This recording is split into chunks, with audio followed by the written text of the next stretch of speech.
one of our speakers. There we go, our recording has started. Unfortunately, one of our speakers, Dr. Theleng Mufegang, UN Rapporteur on the rights of everyone to the enjoyment of the highest attainable standard of physical and mental health, is no longer able to make it with us today. But we have three amazing panelists with us, and I'm sure we'll have a wonderful discussion.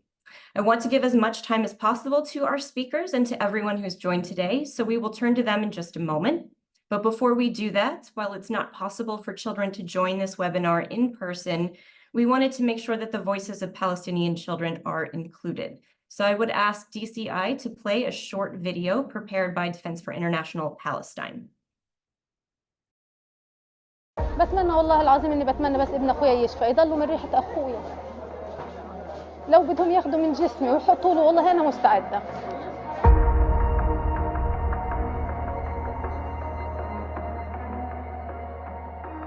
السبب كان في ضرب صواريخ جنب بيتهم فامه صارت تنادي عليه انه يدخل اخواتهم في بيتهم هيك شويه جنينه دخل اخواته وضل يطلع الولد دوبهم دخلوا صارت الضربه الثانيه ضربوا على بيتهم 3 صواريخ كلهم استشهدوا ابن اخويا هذا تصاوب في راسه دخلت فيه شظيتين طبعا احنا بنلاقي حتى الدكاتره صاروا يطلعوا خشب من تحت الجلد طلعوا واحده والثانيه قالوا مكانها كثير حساس منطقه اعصاب كثير يعني صعبه ومش عارفين يعني انهم يعملوا له اياها هنا مش القدرات الطبيه مش قد هيك يعني وعملوا له كمان في صدره فيه هيك جروح كثيره وفي ايده وفي حرق ونص دقنه طايره يعني اكيد بده عمليه تجميل يعملوا له اياها وهيك وكل راسه غرز ودانه صار فيها مشكله انه قالوا لنا الطبله مخرومه وهو حتى هلقيتها ما بيشوفناش يعني بسرعه يعني وين لما تحس تذكرنا يعني بيقول لي مغبشه الرؤيه عنده رؤيه العين كمان مغبشه وطبعا هنا للاسف يعني ما فيش هالامكانيات اللي يقدروا يعني يصوروا ويعرفوا ايش اللي فيه لو بدي احكي اي كلام راح اعجز اني اوصف المشاعر اللي احنا حاسين فيها احنا لهالقيتها مصدومين احنا ناس غلابه احنا طلبنا انهم يعملوا تحويله وان شاء الله يطلع لنا يعني ويلاقي دولة تقبله اللي يعمل عملية ويضل لنا من ريحة أخونا بتمنى إنه أرجع أحسن من الأول وأتعالج وأشوف صحابي كلهم وألتقي بأهلي وأمي وأبويا وأرجع ألعب وأدرس زي ما كنت قبل وأسافر وأتعالج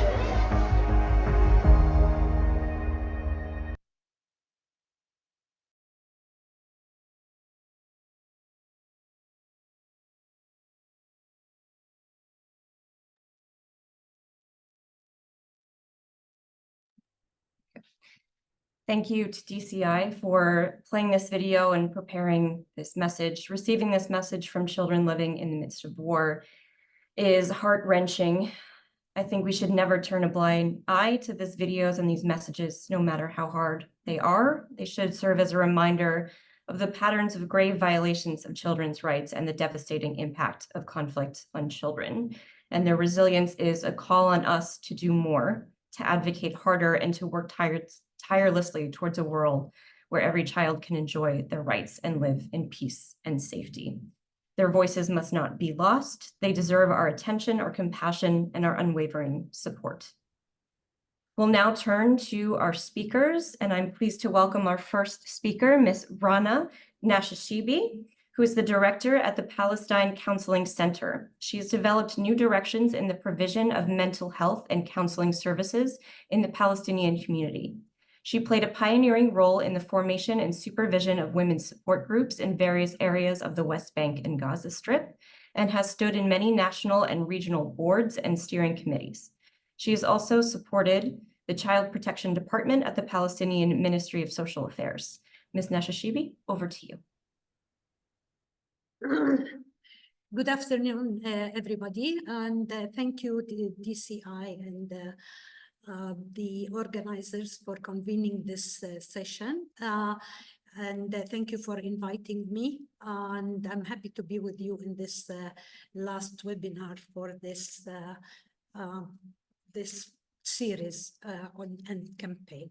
Today I will be talking about, other than being the director of the center, I myself am a counseling psychologist. So I will be talking about the mental health, mental well-being of the Palestinian children, but focusing on the situation of the Gazan children, and put it in the context of living in under, if you like, a colonialist, settler colonialist system for the past 75 years. So if you allow me, I want to share and put my screen. Okay.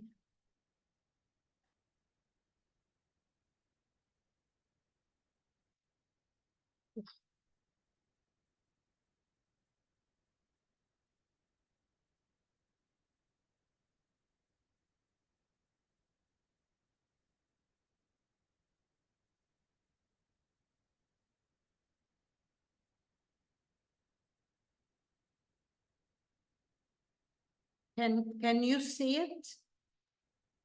I can't see it yet, Rana. Just at the bottom, the green box with an arrow up. Let me try again. Sorry, it worked very well before. Now, okay.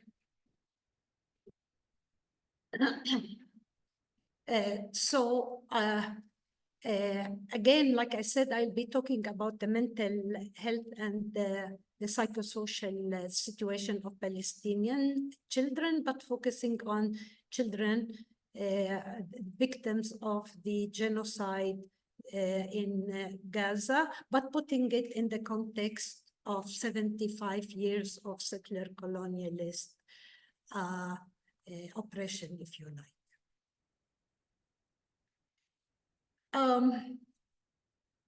Of course, since the 8th of October, Israel has been waging the deadliest military assault against Palestinians since the Nakba, and the most horrendous attack on humanity and human lives in the 21st century.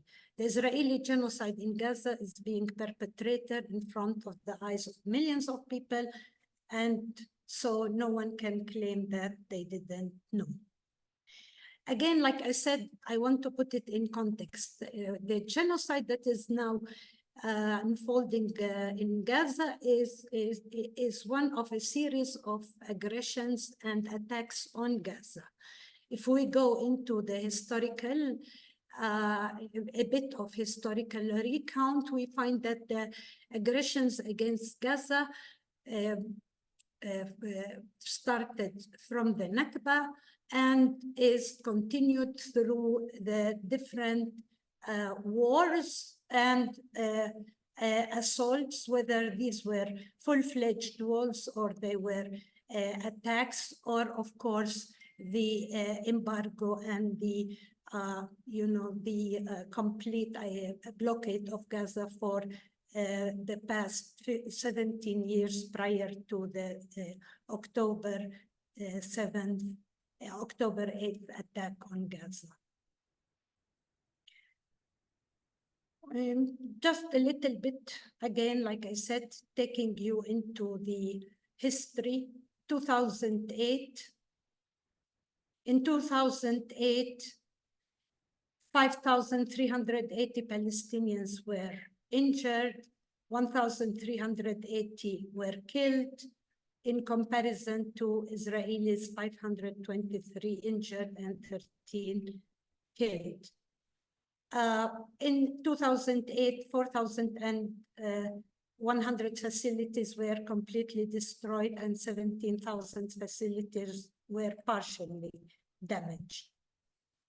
The war, again, in 2012, it lasted 8 days. There were 175 martyrs, 1,399 injured, and the demolition, there is no account. 2014, the war lasted 56 days. There were 2,322 martyrs, 11,000 injured, and massacres committed against 144 families. More than 12,000 housing units were completely destroyed and 160,000 partially damaged. There was the 3 days war in 2019, and I happened to be in Gaza at that time. The aggression and the assault on Gaza in 2021. And again, this is the martyrs, injured, destruction, facilities, erasure. And in 2021 was also when Israel would attack a family and erase it from the civil registry. So there was erasure of families from the civil registry in 2021. Now, this has been, of course, it shows that Gaza has always been targeted. But what I wanted to say is that at the same time, while Israel was completely was attacking and bombarding Gaza, there was always this struggle and will to live. So at the same time, while Gaza is attacked, there is always the livability, the wish for the people to live. This is how people live in Gaza. This is their struggle to live and to learn and to be all the time moving forward. I wanted to show this room because I want to show you that in the genocide 2023, this is the beautiful house that I showed you here is now this. The beautiful girl here is now looking like this. And of course, this is just one example of how Israel is transforming the life of the people and especially children. So if we, again, and these are all pictures of the destruction during the 9 months of the attack on Gaza.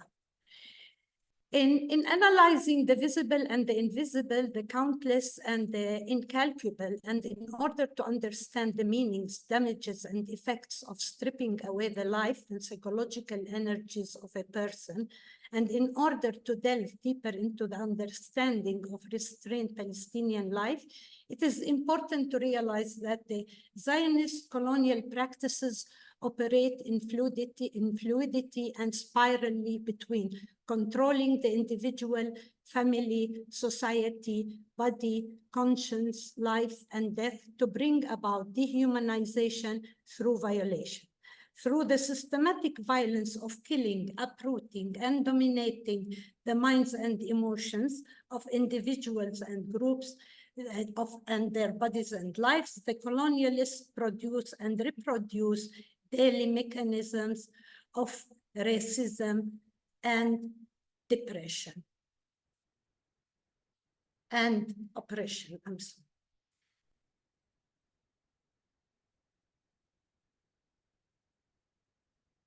Why is Gaza targeted?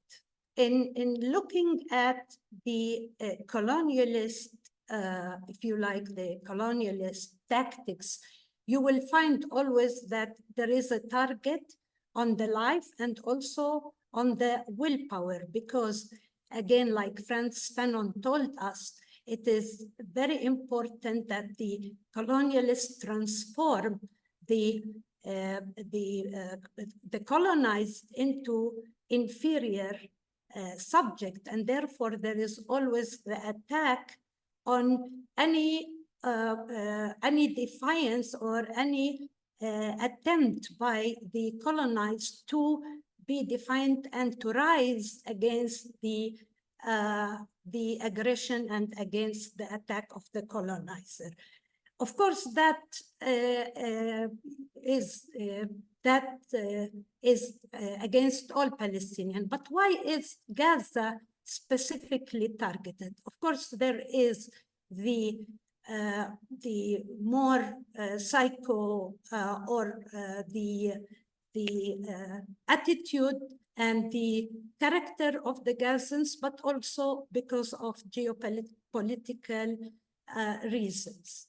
Gaza is targeted because it symbolizes resistance and the refusal to submit to the Zionist colonialist hegemony.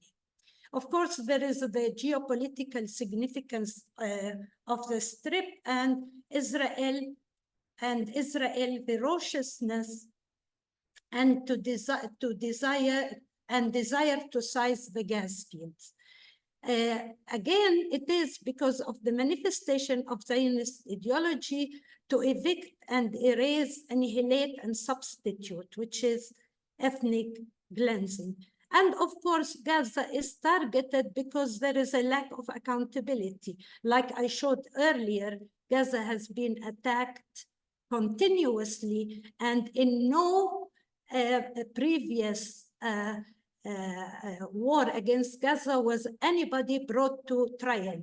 Yani what is so important now is it's the first time that Israel is supposedly being accountable and tried for its murderous attacks against Palestinians. And what our colleague Bethany said about the enlisting of Israeli military and politicians in that list of perpetrators of violence, while Israel has been doing it for the past 75 years, it is the first time that such an issue was raised on the international arena. Israel is a settler colonialist state. The mere existence of Palestinians, and especially Palestinian children, is a threat to the Zionist project. So, parallel to its traditional warfare, and as all colonizing regime, Israel systematically and simultaneously, through its ideology of biopolitics and necropolitics, target Palestinians' lives and willpower as individuals and as a nation. The main goal of the Zionist colonial project is to violently crush the resistance so as to subjugate and subordinate the willpower of the individual and collective, and eventually exterminate the Palestinians.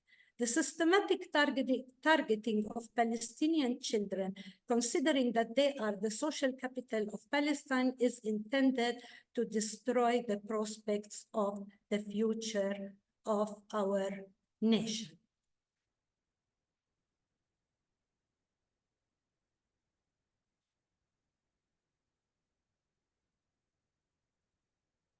The mental suffering that we are witnessing is unfolding in the context of this deadliest military assault. And I'm sorry, I'm a bit, I think I have something. Yeah. Okay. Now I want to move fast forward to the genocide that is unfolding in Gaza at the moment, and also talk about how this genocide is actually the short-term, the acute effect, the intermediate and the long-term effect of these atrocities and genocide on the Palestinians in general, but on children in specific. Now, If we look at the numbers, we see that now already the Gazans have been in war for the past 270 days. So the Gaza has been bombarded. People have been exposed to all different types of violations for the past 270 days. And it's so hard to like talk and be able to give specific numbers, because as you all know, the numbers are changing by the hour, and the situation is changing by the hour. Because until yesterday, for example, supposedly the people from Khan Yunis were able to go back to Khan Yunis. So there were thousands of people who went back to their homes, and they attempted to try to make a living in Khan Yunis. Yesterday afternoon and night, there was Israeli alert to and orders to ask the people in Khan Yunis to leave so many areas. So yesterday afternoon and evening, there were thousands and thousands, people estimate around 200,000 families, children, adults that were in the street trying to find a refuge because they were forced again, maybe some of them for the 10th time, they are forced to be displaced and evicted from their homes. But a little bit of the statistics until 1 hour ago, there were 37,925 martyrs, of whom more than 15,882 are children. More than 85,000 are injured and disabled, of whom approximately now still injured are 6,168 children. The estimate is 17,000 children are orphans who have lost one or both parents. Thousands of children have lost one or more limbs. 90% of the Gazans are displaced, and this is also a changing number. Most have been displaced more than 10 times. More than 70% of Gaza homes, schools, shops, universities are destroyed. Of course, now what we are seeing, and I'm talking now also firsthand because we are now working in Gaza as a center. During the war, it is the first time for us to work directly in Gaza. Before that, we used to work from a distance or go only to do the training or supervision of professionals. But at the moment, we are working directly. We have 13 colleagues working in Gaza. So most of our colleagues who are working, who are counselors, themselves are mostly working in casework. They're not doing counseling. And that's why, and that's because most of the people need services. Before we are able to actually say that we are helping them through counseling or through consultations or psychological help, we have to look at their immediate needs. And so that's why most of our colleagues are now working in case management. A big part of our work is in trying to also find ways to counter the famine and to try to get some food to families, because famine is a real problem. The situation is disastrous in Gaza. And of course, we know how famine affects the physical and mental development of children. Of course, I mean, it affects everybody, but with children, it has the most effect.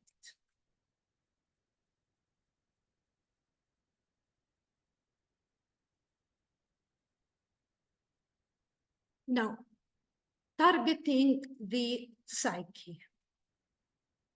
Of course, all the statistics here are the more visible, that everybody can see and feel the effect. But the invisible is what is happening to the psyche. And if we're talking about the children, we're talking about people who are in the years or in the stages of development where a lot of the needs or of the issues that should be available for them is not there, and therefore there's going to be a major impediment in their psyche, some of which we are seeing at the moment, but of course a lot we will see later on. Now, targeting the psyche, of course, through the shock and awe, through the insecurities, leading, of course, to blankness, according to Naomi Klein.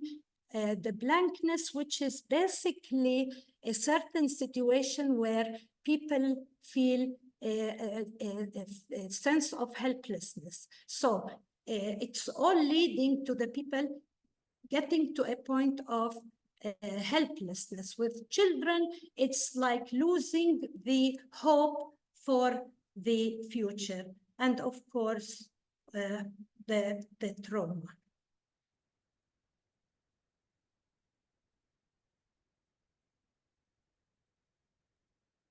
From the psychosocial aim, the Israeli or the colonialist, the Zionist colonialist tactics have always been targeting their main aim is the destruction, but also the prevention of healing. So when we look at the destruction, we look at the destruction, of course, of willpower and agency, and of course targeting children through unchilding, as described by Professor Kevorkian, as the process to eliminate the next generation of Palestinian. Israel treats Palestinian children as both nobodies who are unworthy of global children's rights and as dangerous and killable bodies needing to be caged, dismembered physically and mentally. So the systematic targeting is, first of all, to destroy the willpower, destroy the possibility of living and livability, and at the same time to make sure that this is actually achieved. There is also the targeting of the support system, which can also help in the healing. So we look at, for example, Susu and Omar. Not only are they in shock and awe, and they are completely traumatized, well, they have lost their parents, they have lost their support system. So there are the children who completely lost their parents and that support system, which is supposed to hold them and give them some possibility for recovery. But at the same time, even the caregivers, the parents who are alive, they themselves are experiencing acute stress, and they are unable to carry out their parenting functions and the ability to actually protect their children because they are feeling debilitated. Now, what we have seen in this targeting of the support system of the children to actually stop even the recovery is again seen in every situation in Palestine, where, for example, when the children who are under house arrest, we see how their parents, for example, are given the responsibility of being the warden, so the parent is not actually able to be the caregiver. There is a distortion in the role of the parent. So the parent, instead of being the support and the container, they are actually become as if part of the oppression of the child. How long do I have? I think if we can wrap up in just a few minutes yeah. here and move on, that would be great. Yeah. Thank you so much. Yeah. Now, as to the present and acute effects, of course, we are seeing mostly that children are experiencing acute trauma responses that include frozenness, mutism, convulsions, confusion, and loss of bladder control, which our colleagues from Gaza called it the bladder weeping. And of course, the disassociation. The disassociation is when we hear the children, especially coming out of from under the rubble, and they're not actually able to see whether what happened to them was real or it was a delusion. It was a nightmare. We remember this little girl in the operating room who was telling the doctor, please tell me what I'm experiencing now is real or it's a dream. Please, please tell me. So the children are all the time in a state of not understanding whether what they're going through is real or it is delusion. On the intermediate level, and that affects everybody, there is going to be the whole issue of having to deal with the separation, with the mourning, with the with trying to deal with what happened, because mainly now people are postponing dealing with what's happening to them on a daily basis.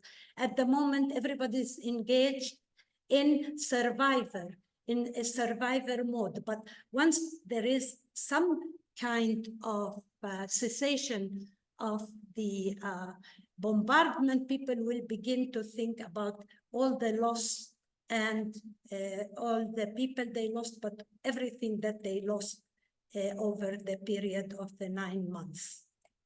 So we will be seeing a lot of people who will be having depression and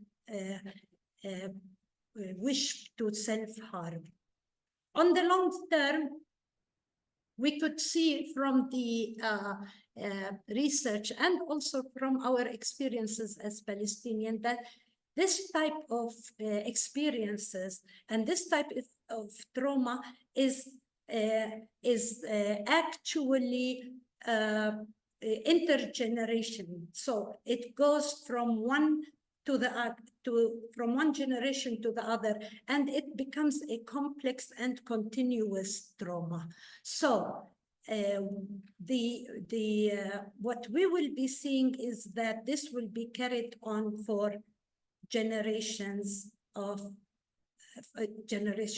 Palestinians. How can we help in the healing process? What we can do is basically to counter the destruction with building. And of course, accountability.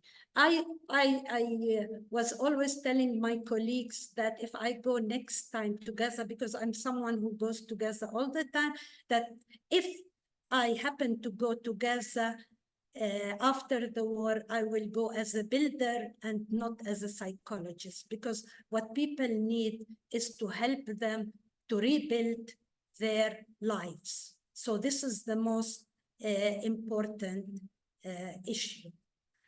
And what needs to be done immediately, of course, is to stop the genocide, but at the same time, any attempt to counter the psychological effect and the effect on mental well-being have to take into consideration three issues. First of all is safety and allyship, the right to agency, and also the acknowledgement, accountability, and reparations. Because if people are given a sense of agency, and if they see that their perpetrators are actually accountable for their atrocities, then the recovery will be completely different. My end note is to say that our struggle is actually, for all of us, our struggle is to fight colonialism and its hegemony on the world. We have to fight the narrative and discourse. We have to fight the equation between the perpetrator and the victim. We have to always differentiate that we as Palestinians fight to gain our freedom while Israel aimed to conquer. And this, we have to fight this attempt to try to equate, try to always say that as if when we're talking about the atrocities of the Israelis, it is a reaction. And we never really dig into the history and look at where it started. The genocide in Gaza did not start in 2023. The genocide against the Palestinian started in the Nakba 75 years ago. And it was allowed to continue because Israel was never accountable for their atrocities. The other thing is that it is crucial, it is now crucial more than ever to rethink and to regulate the way our world is governed. And this is basically something that we hope that all the parties, and especially if we're talking about children or the duty bearers, work together and act to really be able to protect the children in the world and children of Palestine. I had this video that I wanted to show, and basically to leave you with an optimistic note, which is that yes, there is a lot of atrocities, there is a genocide, children in Gaza are going through hell, but at the same time, children, there is the wish to live is always there, and it continues to be there. So this is what I want to leave you with, is that children in Gaza are fighting to live, and we have to help them really be able to again take control of their lives in order to have a better future. Thank you. Thank you very much, Ms. Nashashibi. I think since we're running a little bit over time, we'll go ahead and move on to our next speakers, but we're happy to throw the link to the video in the chat in case there's time later, or if others would like to view it on their own. Thank you so much for the reminder that, of course, not all of the wounds and not all of the harm that we are seeing children experience are visible, that there's a significant amount of trauma and mental health concerns as well. And thank you for leaving us on that point of hope there. If we can go ahead and stop the screen sharing, I think, so we can pull the other panelists back up here. Thanks very much. I have a request, if we are able to switch up the order a little bit, just to head off a technical issue by Ms. Albanese, if that's all right with you, Mr. Girolamo. If I can give the floor to Francesca first, is that all right? Yeah, no problem. You can go on. Thank you very much. Thanks for your flexibility. So I'll hand the floor over now to Francesca Albanese, the UN Special Rapporteur on the situation of human rights in the Palestinian territory occupied since 1967. She was appointed Special Rapporteur in 2022. And in her role, she assesses the human rights situation in the occupied Palestinian territory, reports publicly about it, and works with governments, civil society, and others to foster international cooperation. She has been an incredibly strong advocate for the rights of Palestinians and been very vocal about the impact on children. She has published widely on the topic and regularly teaches and lectures on international law and forced displacement. She's also worked as a human rights expert for the UN, including UNHCR and UNRWA.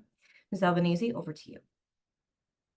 Thank you very much, Bethany. Yeah, I have a problem with the battery of my device, so the line might drop. Hopefully not.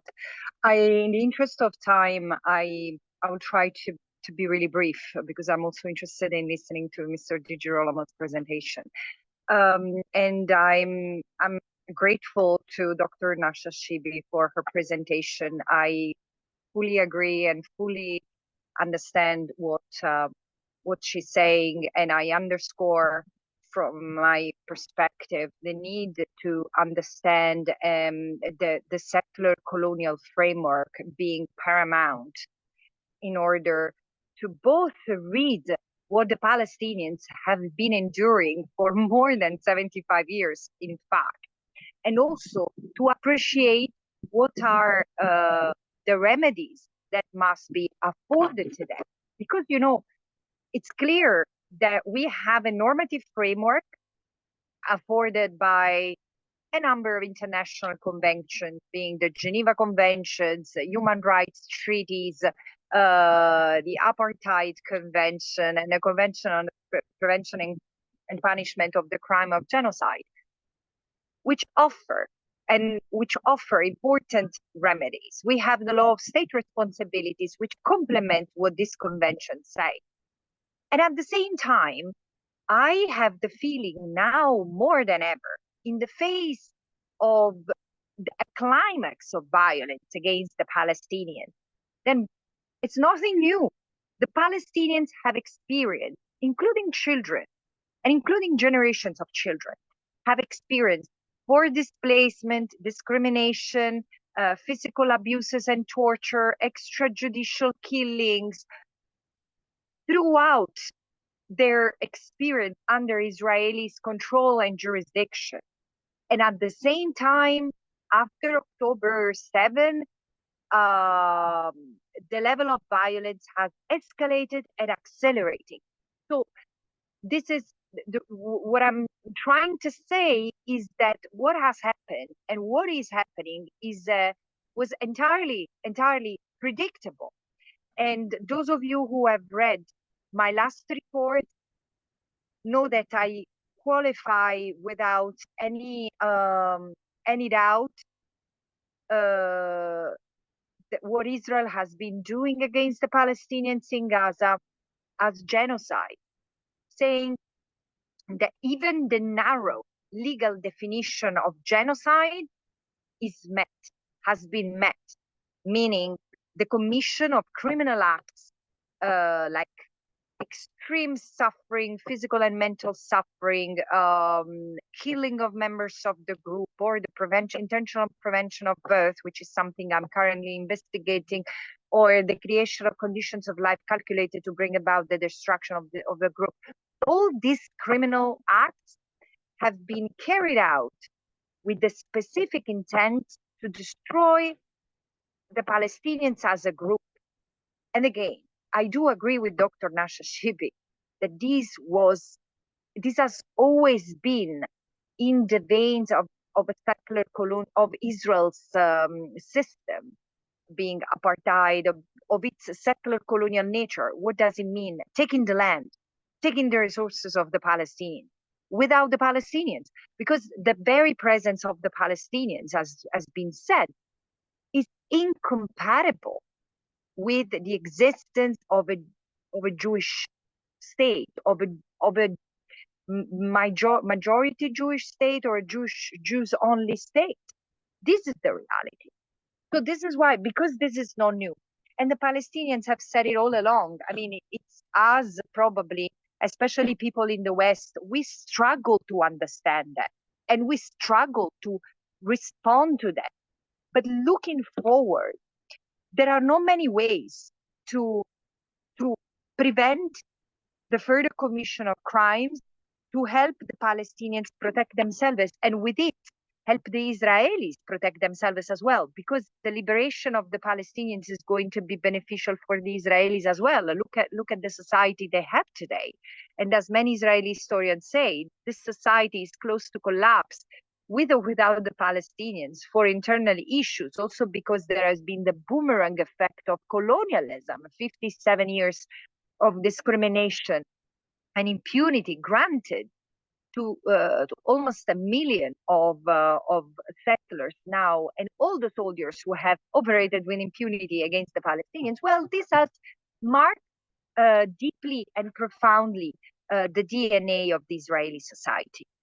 And therefore, in order to really envisage a future of peace, and a number of things have to happen.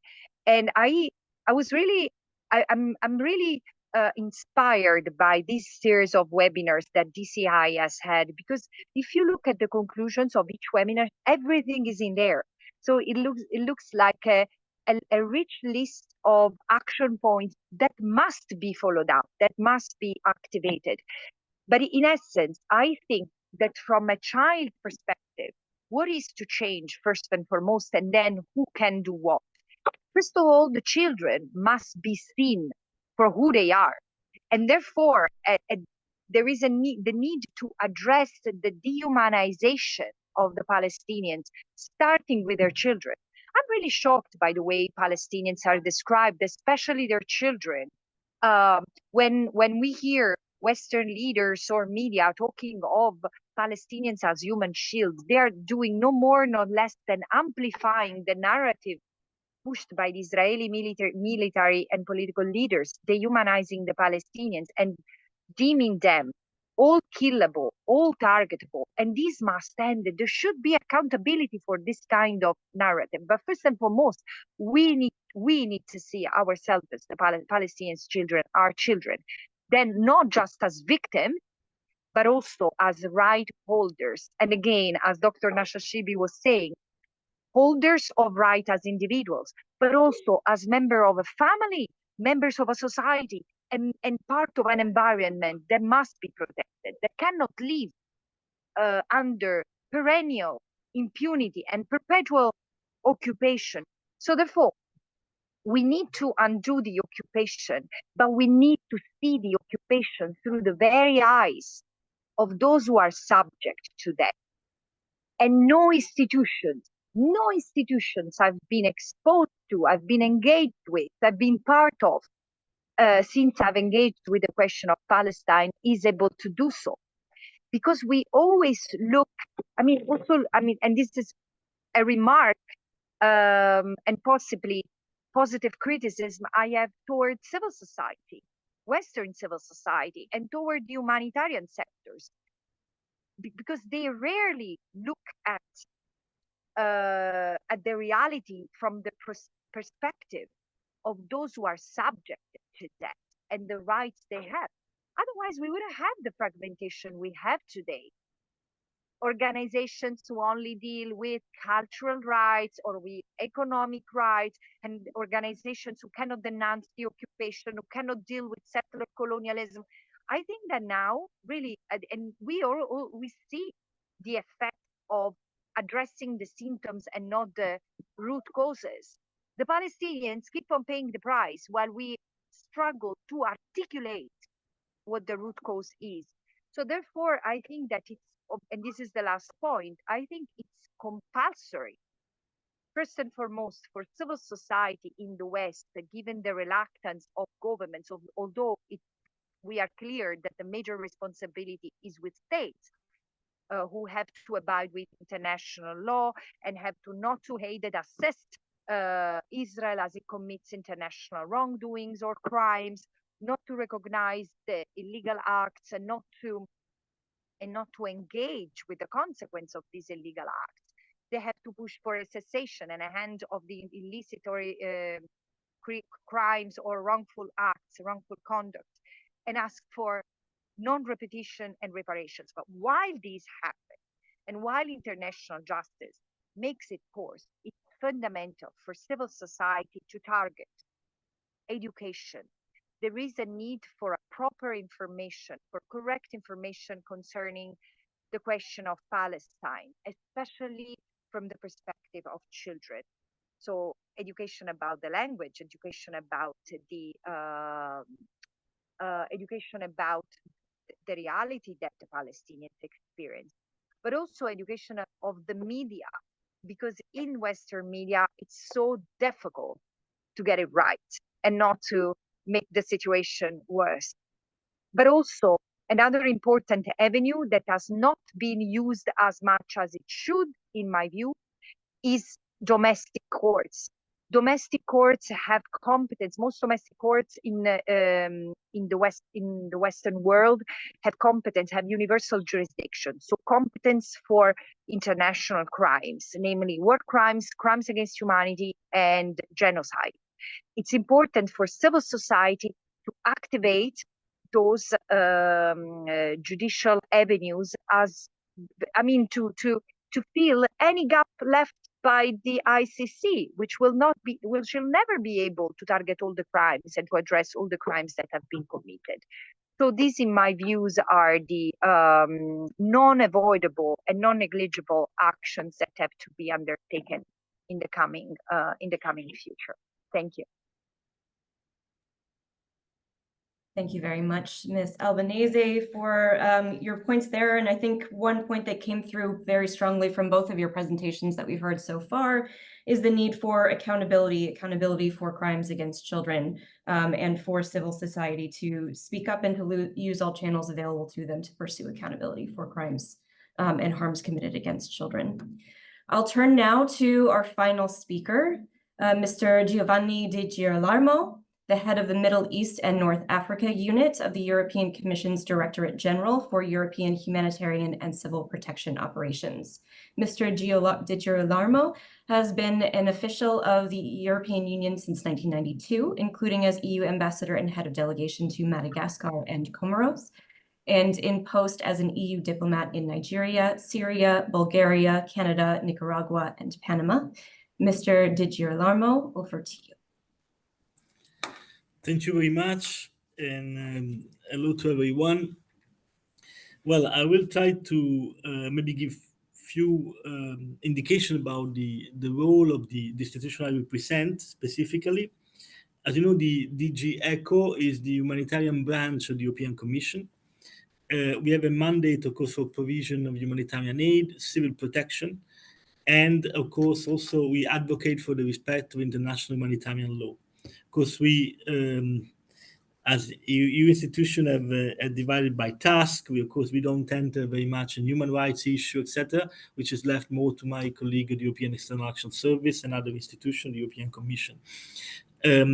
However, said that, maybe just to clarify, since the beginning of the present conflict in Gaza in particular, the EU position, the political position, let's say, that we stew most of different sensitivity by different member states and institutions, was essentially a condemnation of the attack by Hamas, request for a liberation of all hostages immediately and unconditionally, but also the respect of international humanitarian law.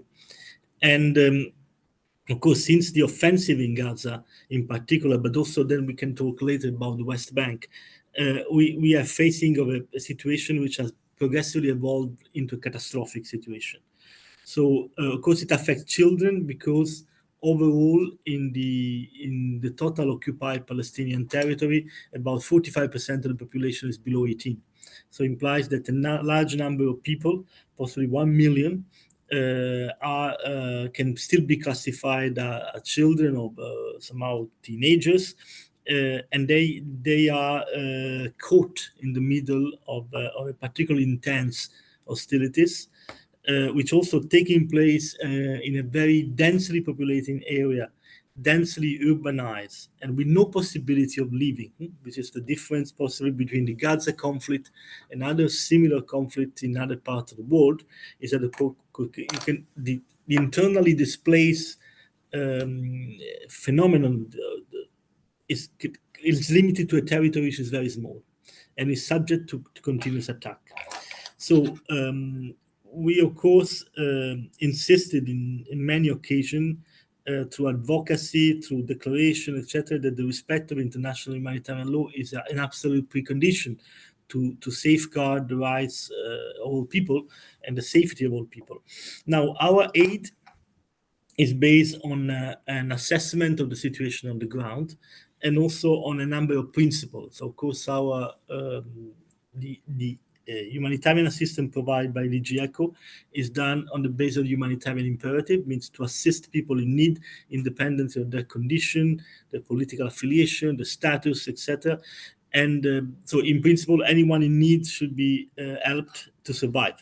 And then, of course, the rest, the other part, is not our competence in a certain sense. Now, another important issue to be said is that we rely very much on our partners, which are normally UN organizations.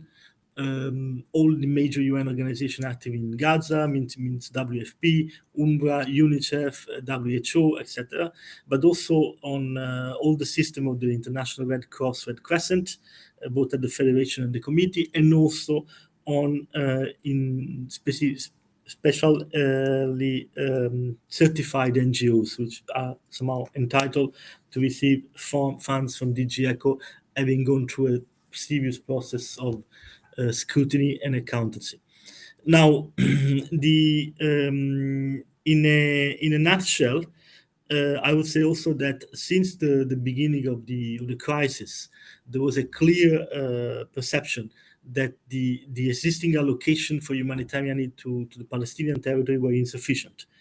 Before the 7th of October, we had 25 million per year. Of course, there was much larger amount of money provided by DG NEAR, which is the branch of the European Commission dealing more with development and economic partnership in the Mediterranean area. Now, in a way, we passed from this 25 million to an additional resources from 7 October to now 290 million, which of course, when you translate it in humanitarian aid, can be significant. But of course, the needs in Gaza are colossal. And then in Gaza also, we have a major problem with access. So it's very difficult to enter the Gaza Strip. There are moments in which it's better, the moment in which it's bad. Now is a bad moment. Few weeks ago was somehow better. It has never been perfect. But the fact that we still have long lines of trucks waiting at between El Arish and Rafah on the Egyptian side, and also other attempts to provide assistance via, for example, airdrops, humanitarian naval corridor, etc., have not produced the result which would have been expected. So we are in a situation in which still we have very severe need of the population and of course of the children, but also we have a difficulty in providing this humanitarian assistance in a way which is feasible, means can with a reasonable degree of risk for humanitarian operator, with the possibility to access, and then the other factor which is also very relevant, that can be distributed to the people really need. And of course, that's the progressive breaking down of law and order in Gaza Strip, due of course also to desperation of part of the population, is of course creating additional problem to the distribution of humanitarian aid. Now, what kind of assistance is needed? Of course, there is food assistance. We know that the last IPC report a few months ago announced a risk of serious famine. After that, there was a reaction by which more humanitarian aid was allowed by the Israeli authority to enter Gaza, including commercial trucks, even if we don't know to which extent the amount, etc., because there's less information on commercial trucks than what we have on humanitarian aid tracks, which normally OCHA and other UN institutions have a global view of it.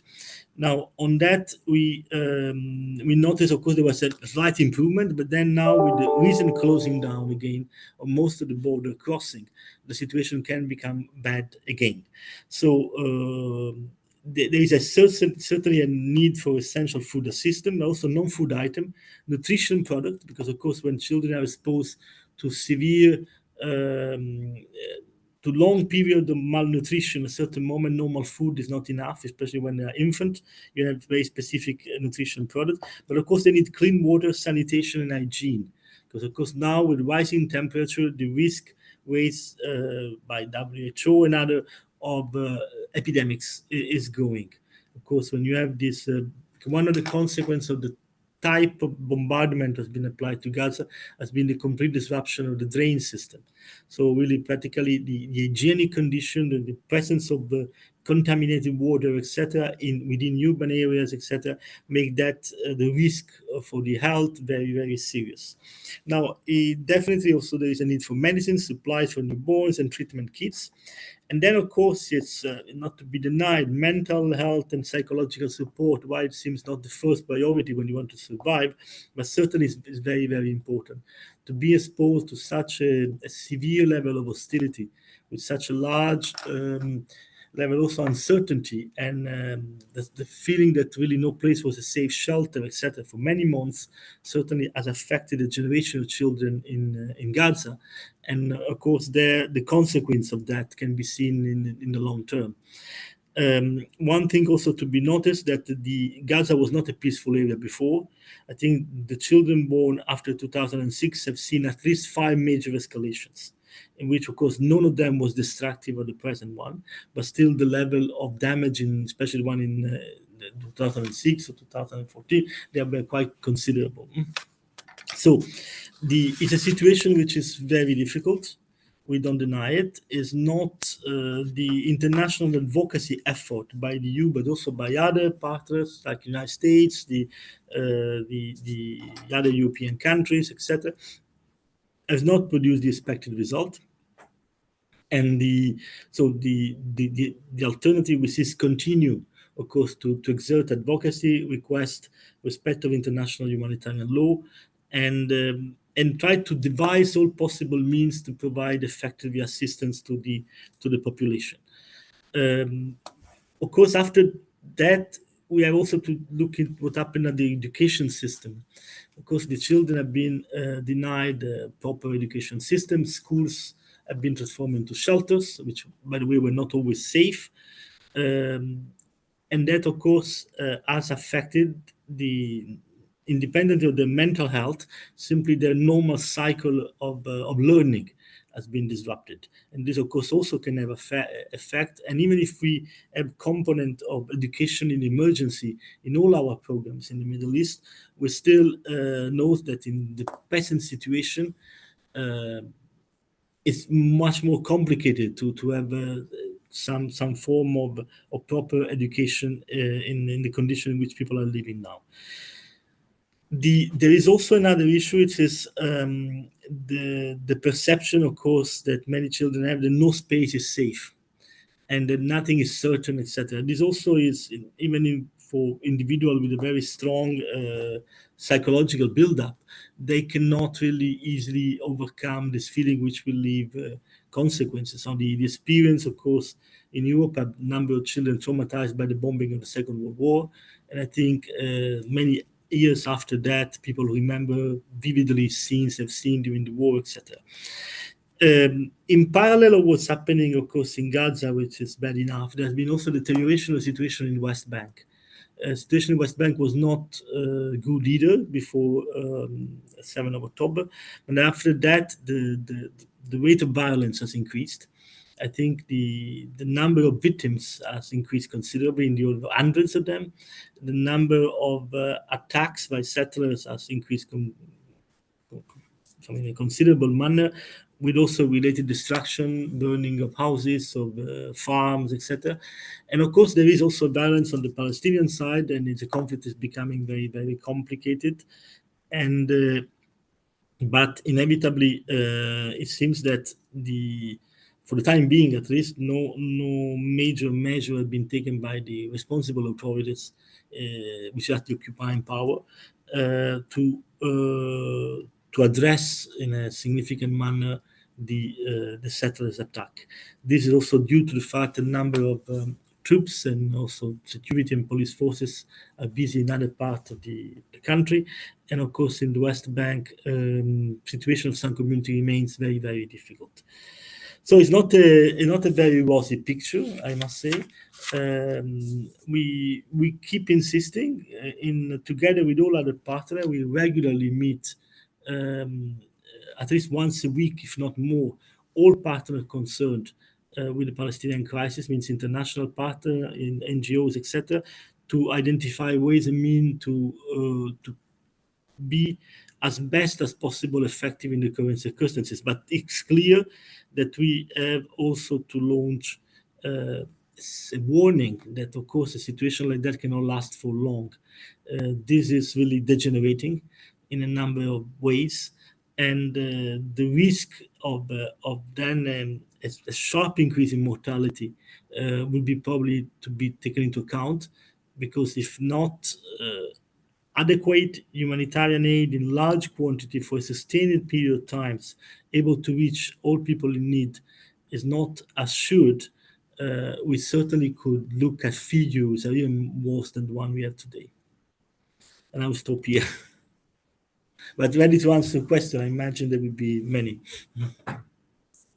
Thank you very much, Mr. Di Girolamo, for, I think, reminding us that in all of these massive humanitarian risks, of course, children are among the first to suffer, and they suffer quite acutely from lack of nutrition to clean water to hygiene and sanitation, to mental health and their right to education.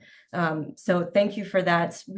Thank you to all our speakers for your very insightful interventions. We'll soon be getting into Q&A from the audience. So I remind attendees, you can please put your questions into the chat. It's being monitored. But I'd like to start with a question to all of the panelists. And in your response to this question, I invite you to add any comments you'd like or make any reflections you have on your fellow panelists' interventions, or you can also pose a question to one of your fellow panelists. So our starting question is, some might say that trust in the multilateral and UN human rights system has been shaken. What do you think is needed to rebuild trust in these systems? And how can all of us here play a role in doing this? Can we leverage recent interventions like the EU-led initiatives like the EU-led emergency call for action to ensure respect for Palestinian children's rights and a scaled-up principled humanitarian response, the Secretary-General's annual report on children in armed conflict, and the upcoming General Assembly report? So I will open the floor to any of our panelists who would like to start.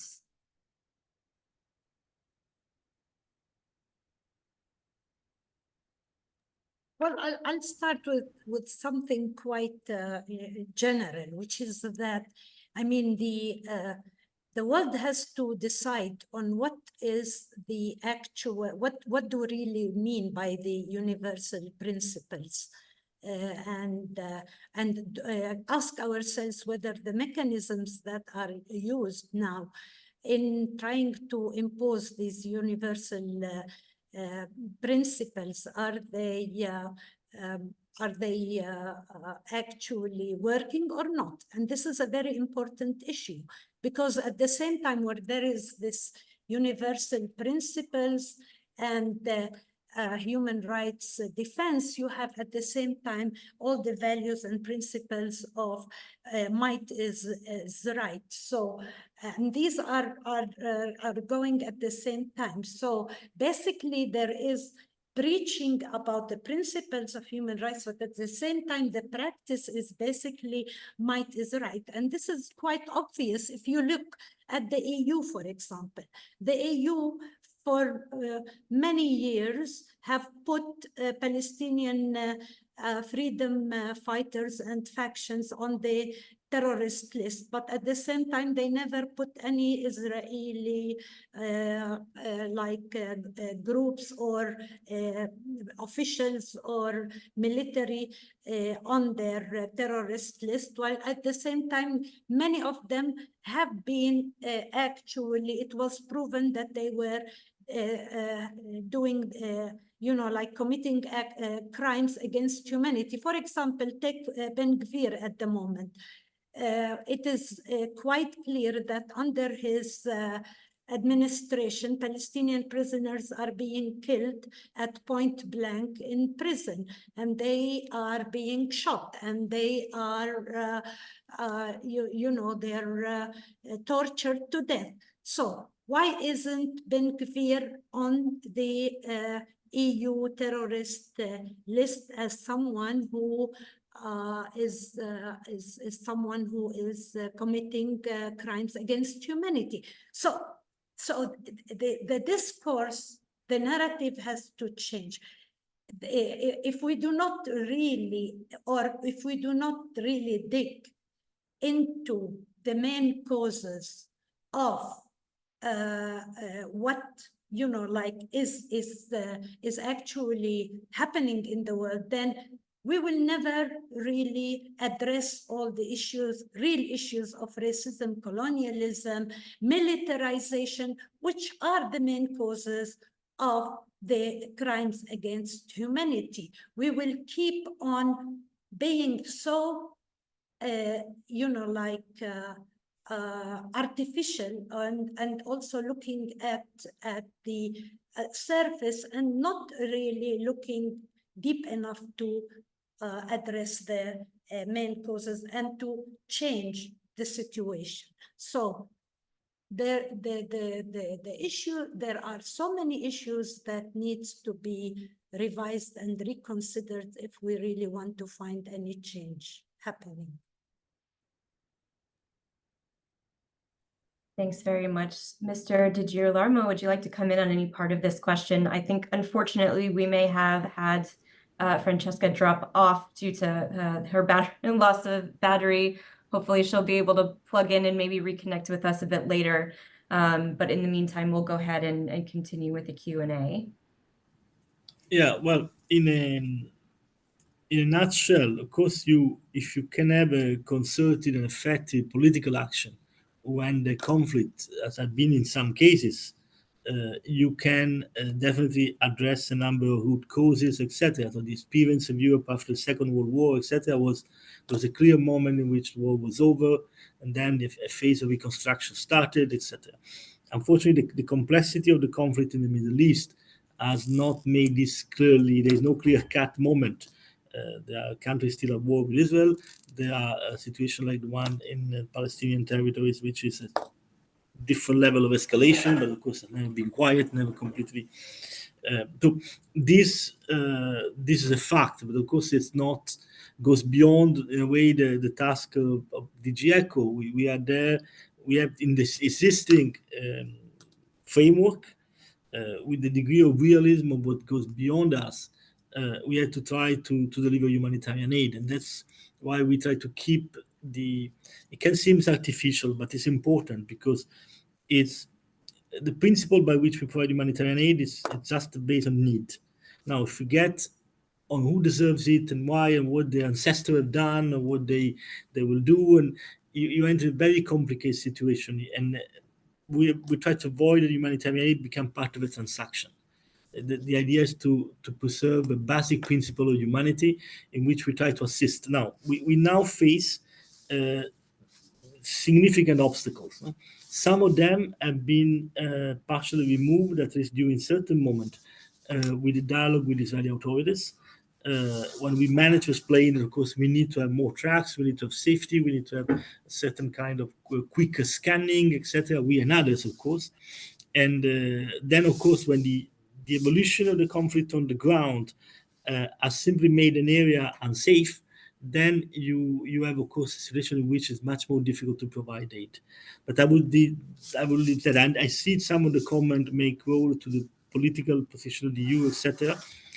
I can tell you that it's a complex organism with a number of different sensitivity.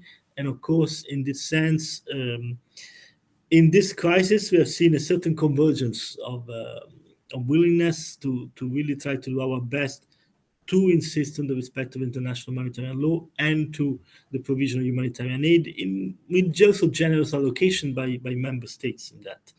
Then, and we are ready as soon as there will be the minimal condition to increase our support to do it.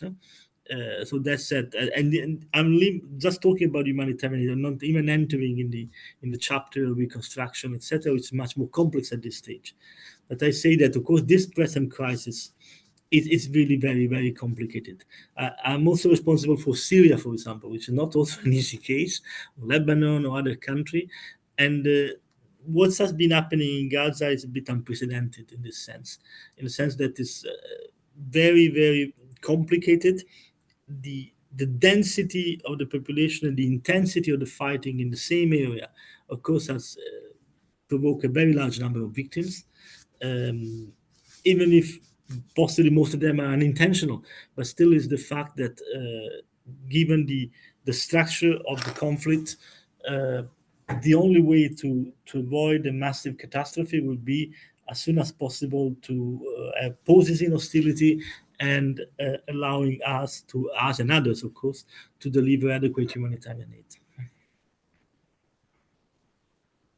Thank you both very much. I think we might not have Ms. Albanese back with us. I wonder if I can maybe add an additional role from moderator and step in and offer something here on this question as well about actions that we can take to leverage these initiatives and restore and rebuild a bit of trust in these systems. And something I think that is of a lot of interest to many on this webinar today is the Children in Armed Conflict agenda and the tools that are available to it at the UN. So as I mentioned early on in the call, we had just last month the release of the annual report of the Secretary-General, which detailed grave violations in Israel and the occupied Palestinian territory in all of 2023. We have the new listings of the perpetrators, both Israeli armed and security forces and also Hamas and Palestinian Islamic Jihad. I think it is really crucial. It's taken a long time to get the listings, despite quite a few years of evidence of grave violations. So I think what is really crucial now as well is for those mechanisms to be translated into, those decisions to be translated into concrete action.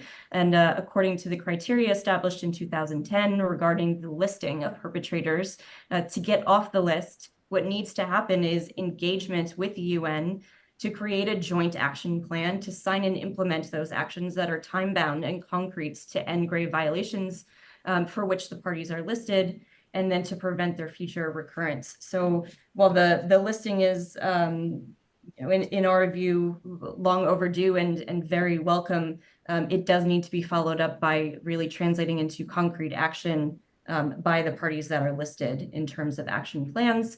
And also it will be taken up as a situation by the Security Council's working group on CAC, who can provide additional recommendations and within their conclusions. We have some more questions as well. So I'm going to go to some of the questions for the audience here, and I'll maybe take two at a time and then hand the floor over to you. I think we have one first, again, to Mr. Girolamo. The question is, as we saw from the presentation, mental health is part of the emergency and urgent. What situation in the field when the situation in the field permits, does ECHO plan to fund mental health as part of emergency programs, as it has done in other conflicts? And then we have a question for Rana as well, about parenting styles for children in Gaza. So I'll hand the floor over to you for those questions. Yeah, just to start with the very specific one and very, very correct one. Yes, indeed, we plan to already now to provide to existing partners on the ground some mental health assistance. I think some of the partners like UNICEF or ICRC and other have a certain capacity to deliver that. And this both in West Bank and in in Gaza. Because in Gaza, the needs of the level of traumatism can be incomparable. Definitely will be a major task in the future. We have to prevent also somehow that an entire generation lives with under the spell of what has happened, and of course all the resentment also they can generate. So in a way, mental health is essential to recover somehow a sense to the life and to be able to participate in the reconstruction. But of course, it's early to say. I think that even at the beginning, we will face simply mental health to keep people surviving, to take them out of desperation. And then, of course, it's an important element also for catharsis, in the sense that some form of psychological support is needed also simply for people to express what they've gone through, especially children, and as a first step toward maybe a rebuilding of a more harmonious vision of life, which of course is not easy in the current circumstances in Gaza. You and Ms. Nashashibi, would you like to come in on the other question, and maybe anything you'd like to add as well, given your expertise about the mental health needs and the aid to be provided as well? Yeah, I think, of course, I mean, mental health and psychosocial support services has to be provided, but I have to caution everybody against this medicalization and also against trying to impose different kind of techniques coming from outside, because we have witnessed that before in the 2002 when there was the incursions in the West Bank, and there was in the aftermath of the incursions and also the destruction and the like the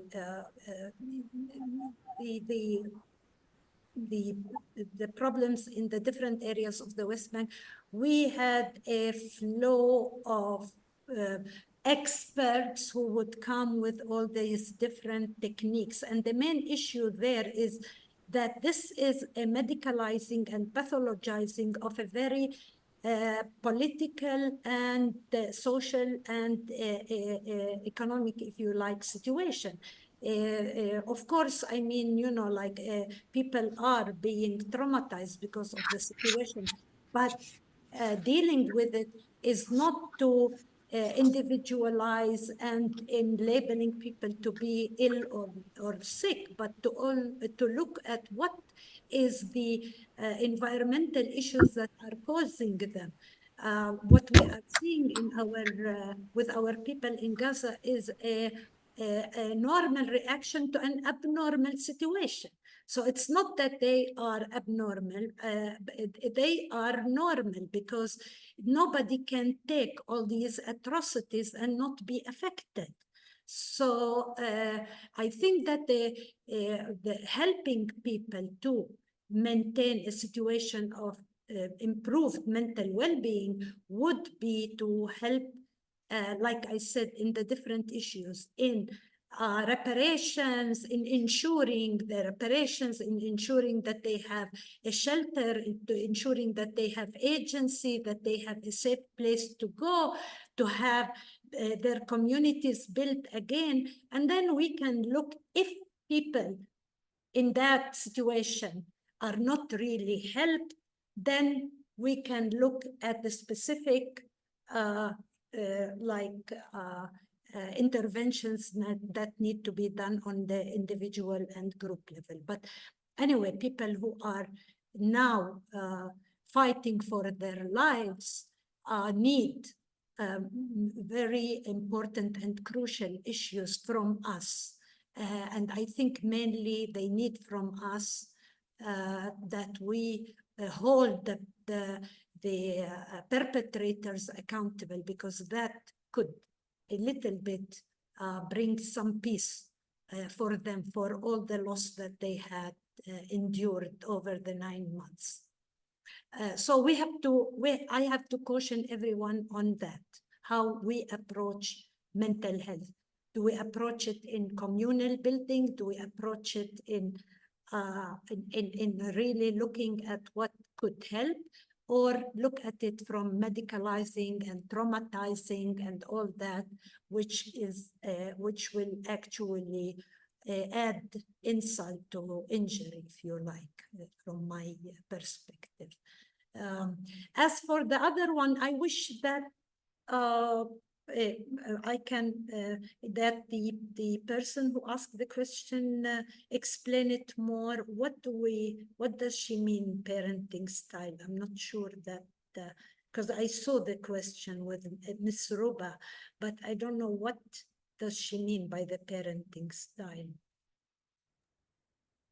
Maybe we'll give her a minute to add a little bit more context in the chat on that. And in the meantime, we'll raise a couple of more questions that were brought in the chats. Another question for you, Mrs. Nashashibi. In light of your words on agency and the recommendation to see the occupation through the eyes of those subjected to it and their rights, can you say more on gatekeeping on future plans and programs to make sure that they do this? And then we have another question for Mr. Girolamo. Why are there no EU sanctions against Israel, which breaches its commitments to respect human rights and the UN Charter principles contained in Article 2 of its trade agreement with the EU?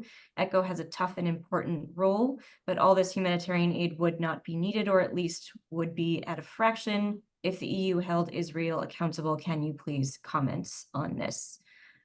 So I will hand the floor back over to both of you. Yes, of course, and that's what I was explaining in the issue of agency is the possibility for people to themselves call things by their rightful names, and I believe that this is very important. That we always have to listen to the voices of the people on how they themselves describe their living conditions, their lives, what their aspirations for the future. And that's why I'm saying that we have to also be very careful when we are working with mental health, is not to come with pre-defined notions and intervention and believe, okay, this is how we're going to treat the Palestinian traumatized children and adults, but rather that see what the people tell us, how they feel, how they see that they can overcome the psychological trauma and the psychological issues that they're living in. One of the issues that we as mental health workers and psychologists have been working with for the past, I don't know, decades, is that in our situation, as long as the trauma, as long as the occupation, as long as Israeli violation is continuing, there is no post in our situation. So the people will always feel that they have to keep their defenses high, because they don't know when the next blow would come. We don't have a post. We have a perpetrator that is continuously attacking us and violating us in every possible way. And of course we concentrated today on Gaza, but again, like Mr. Girolamo said, that the situation in the West Bank and in Jerusalem, where I live, is quite difficult. I mean, the violations also in Jerusalem that we see on a daily basis against us all, but especially against children, is also something that we have to all the time be on the lookout and always put it in front of us, that there will be no end to this misery except if there is no occupation, if Israel is not allowed to continue with their belligerence and their violence against us Palestinians. So, of course, this is at the end of the tunnel, but how people see what they want to have and do in their lives is something that we always have to listen to them and take it from there. Thank you for that. And I think it's also an important reminder for us here to include the voices of children explicitly in those conversations, as well as they have a right to participate safely and with consideration of their best interests. But frequently, I think we see children's voices are not present, and there aren't safe spaces made available for children's experiences to be centered in design of programming response either.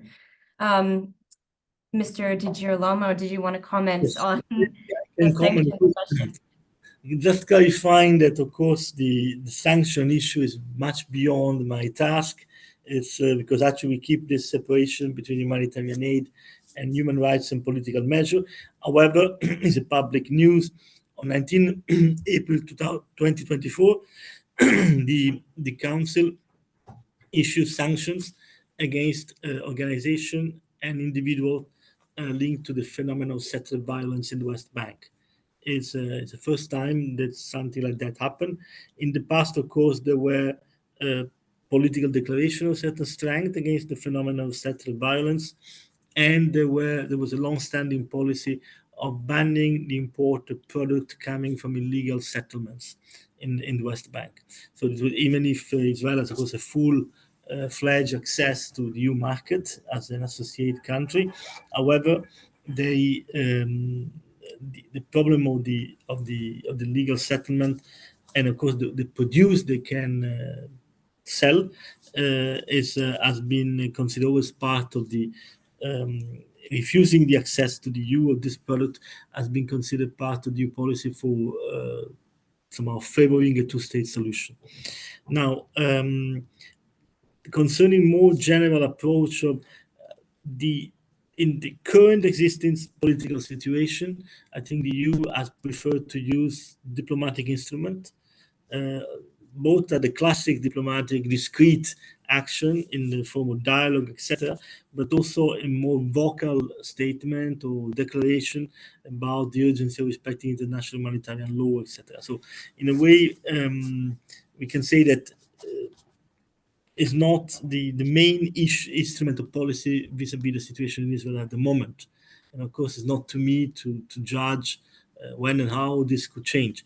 But there's certainly, I would say, some initial approach toward sanctioning at least individual or entity who have been considered particularly violent as already taken by us, but also by the United States. So in a certain sense, something is evolving. And I think this sometime in diplomatic relations, this signal can sometimes have larger effect than expected. At least what we hope. But certainly it's. And then the second part of a question: if, of course, there were a political solution on the humanitarian aid would not be needed. Yes, that should be the ideal situation. So, in principle, when I worked in the Middle East in the second half of the 90s. And then I left for other parts of the world, as you have said in my describing my career. At the time, humanitarian aid was really a minor fraction of our role in the region.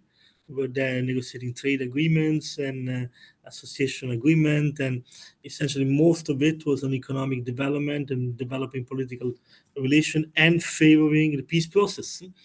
And the fact that we are in this situation now, of course, is clearly when you have a wound and this wound is not healed, inevitably you can have an infection. And this is a sense of, unfortunately, there is an urgency to find a settlement to the Middle East crisis, that the one specifically between Israel and Palestine, but also others in the region.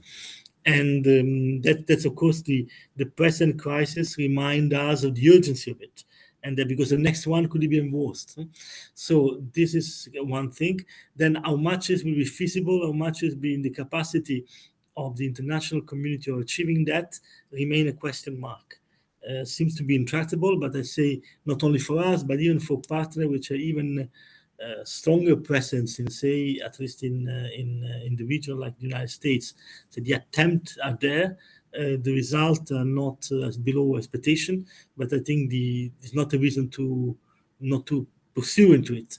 And in parallel, of course, what we can do is try to assist the population in need.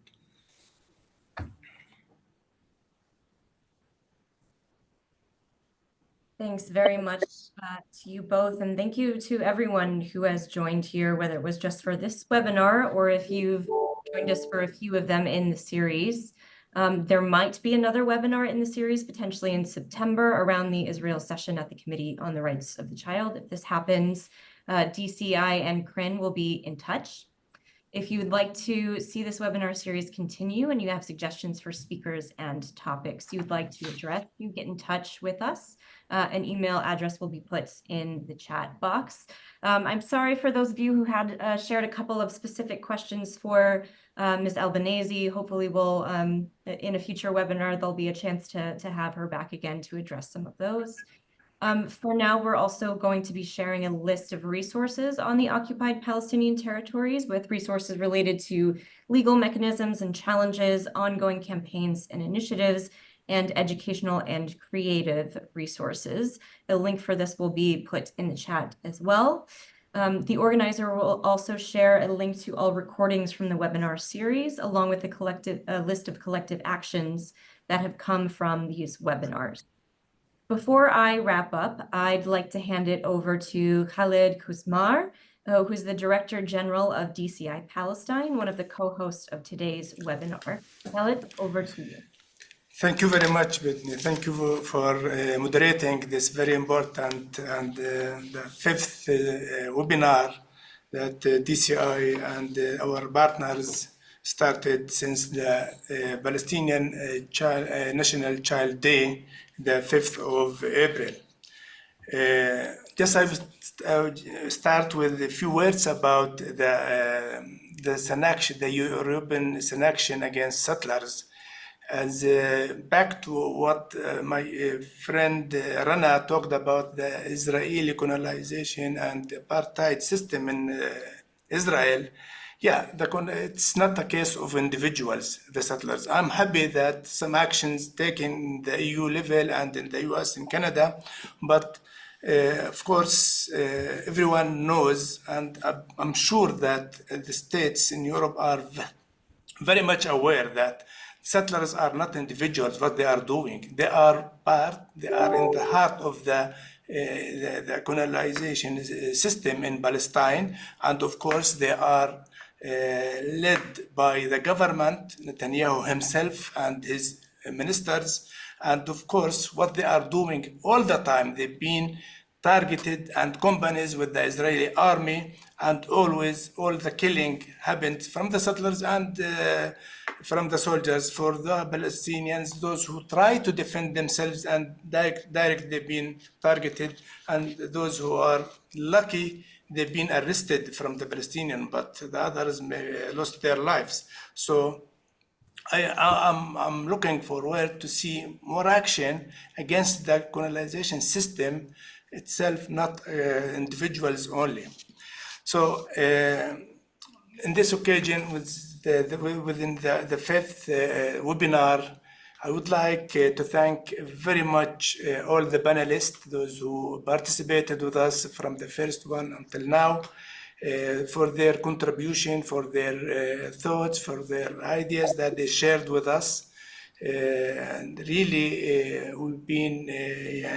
we tried through these webinars to share and to convey the voice of the victims in Palestine and the children. I think we managed through these webinars to shed the light on the situation in the Palestinian occupied territories, like in Gaza and West Bank.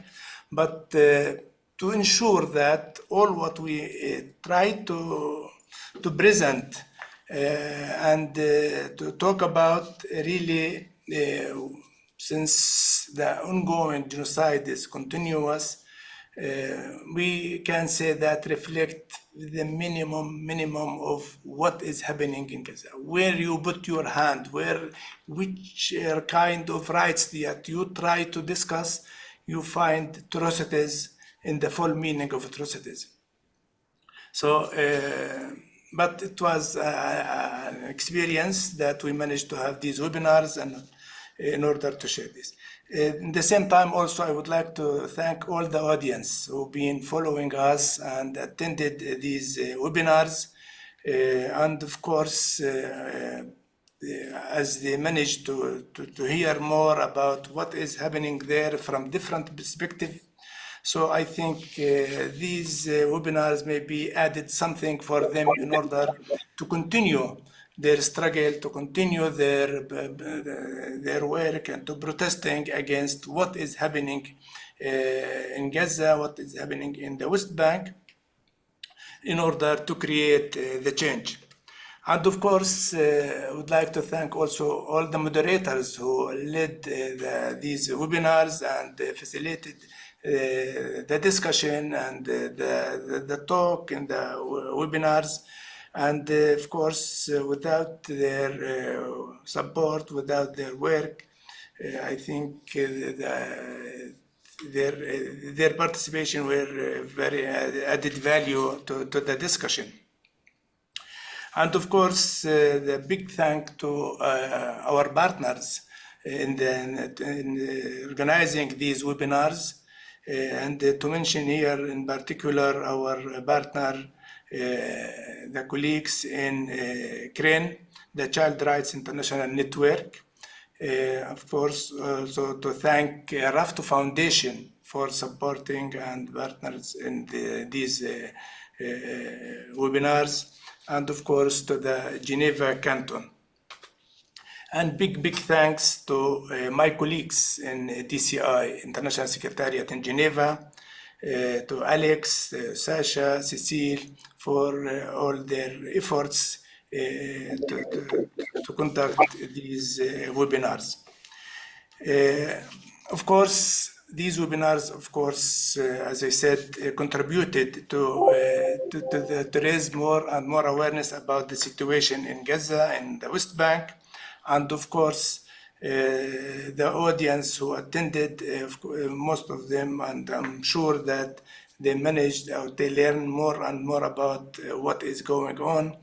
And I think the result of the work that we are doing and the others start to create the change. And I'm happy, despite all the atrocities that we are talking about and the ongoing atrocities, but at the end, we start to see some changes in the international level. And working in this field for more than 30 years, if I was asked before the 7th of October to imagine any changes when it comes to the international level, I was not much optimistic. But now I saw and I live and I see that, yeah, there is some changes. When we used to talk about Israel as an apartheid state, it was kind of as a crime. We've been accused as criminals by criminalizing Israel. Now it becomes very clear that everywhere they are talking about the Israeli apartheid system.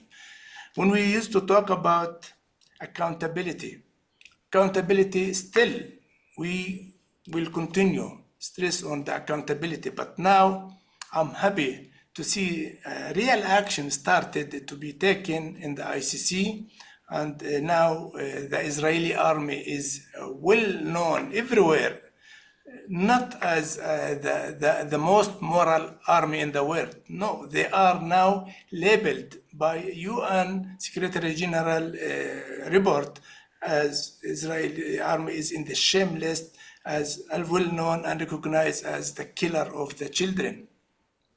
So, and of course, the work of the ICC, and I hope to see soon the warrant of arrest for the Israeli criminals, the Prime Minister and the Defense Minister, who treated the Palestinians as human animals in front of all over the world, clearly declaring that we are fighting human animals. So, and of course, we saw the result of such policy when it implemented and orders implemented by the Israeli army by killing more than, as Rana mentioned, more than 15,000 children killed, and of course tens of thousands injured, and the demolish and the destruction of the houses, schools, hospitals. So no one can be control the damage that the causes in Gaza. So with your support, with your solidarity, the work will continue in order to put in, and the struggle to put end to the to hold the criminals accountable for their crimes. And I'm sure, working in this field for many years, if the criminals do not feel that they will be held accountable, they will continue their crimes. So I believe from the first day of holding those accountable, things will be changed. We will continue to work to stop the policy of impunity. Those who are committing these crimes all the time, they've been from the Israelis. Israel is unwilling to prosecute the crimes that they are committing, the army and the settlers against the Palestinians. But now when the soldiers will feel that there is no more impunity, I think they will change their mind and will see something different. We will continue to support, to work and to struggle to stop the double standards policy. So we as victims of the Israeli and the injustice system in the world, we start to feel that the international law is not for everyone. It is not globally. It is for white and black. So we will continue working in order to stop these double standards. Human rights should be everywhere, and working for Palestine is not only for Palestine, it is for children rights in everywhere, human rights everywhere. And of course, to push for stopping the hypocrisy.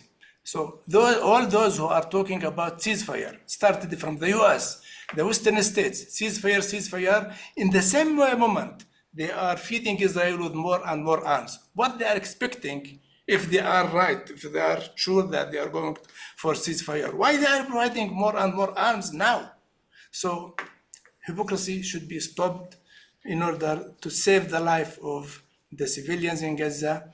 And of course, now all the needs in Gaza maybe needs a lot, but of course, first of all, we have to stop the killing in order to find people to give them the support and to feed them. But since we are feeding them with some food while we are in the same time feeding Israel with more and more arms to kill. So it doesn't work anymore. So thank you very much for being with us, and thanks to all, and looking forward to see all of you in a different occasion, in better situation. Thank you. Thank you very much, Khaled, for these words and for all your contributions to this webinar series. We know that many of us can feel helpless in the face of what's unfolding in front of us. The hope has been that this is a space for all of us to come together to brainstorm on areas of concern for child rights violations and ways to address the violations, strengthen the network, create a space for those who want to take action to forge connections and combine their efforts, to amplify strong and united calls for action, and to take an ambitious look to the future. There's a lot to be done, and the more collective and collaborative our efforts, the better. Today's speakers have suggested some lines of action to take. Let's take this as an invitation to all of us. Thank you all for joining. Thank you so much to the organizers, and have a great day.